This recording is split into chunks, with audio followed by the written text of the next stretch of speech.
Hi. അപ്പോൾ നമ്മൾ ഇന്നത് അൽ അഹ്സയിലെ ജബൽ അൽ ഖറയിലാണ് കേട്ടോ. അപ്പോൾ നമ്മളിവിടുന്ന് ടിക്കറ്റൊക്കെ എടുത്തിട്ട് പർവ്വതം കാണാനായിട്ട് പോയിട്ടോ.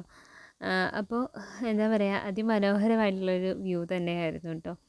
അപ്പോൾ ഈ പർവ്വതത്തിൻ്റെ മുകൾ ഭാഗമൊക്കെ ഇങ്ങനെ പരന്നിട്ടൊക്കെയാണ് കേട്ടോ ഉള്ളത്.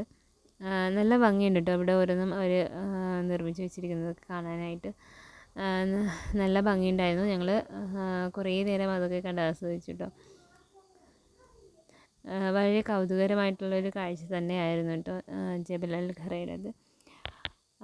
അപ്പോൾ നമ്മൾ പിന്നീട് അവിടേക്കൊന്ന് ചുറ്റിക്കറങ്ങി കണ്ടതിന് ശേഷം പർവ്വതത്തിൻ്റെ അകത്തേക്ക് കയറുകയാണ്. അപ്പോൾ ചെറിയൊരു ഇടവഴി പോലെയാണ് കേട്ടുള്ളത്. അപ്പോൾ ആ വഴി കൂടി ഞങ്ങളിങ്ങനെ കയറി ചെല്ലുമ്പോൾ പിന്നെ കാണുന്നത് ഒരു സ്റ്റെപ്പാണ്. ആ സ്റ്റെപ്പ് കയറി മുകളിലേക്ക് പോകാം കേട്ടോ. അപ്പോൾ മുകളിലേക്ക് ചെല്ലുമ്പോഴും ഒരുപാട് ഇടവഴികളും ഒക്കെ ഉണ്ട്.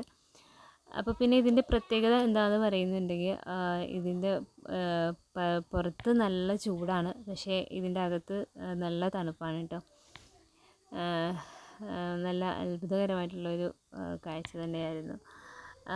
പിന്നെ നമ്മൾ കുറേ ഫോട്ടോസും വീഡിയോസൊക്കെ എടുത്തതിന് ശേഷം നമ്മൾ അവിടെ നിന്ന് ഇറങ്ങി കേട്ടോ.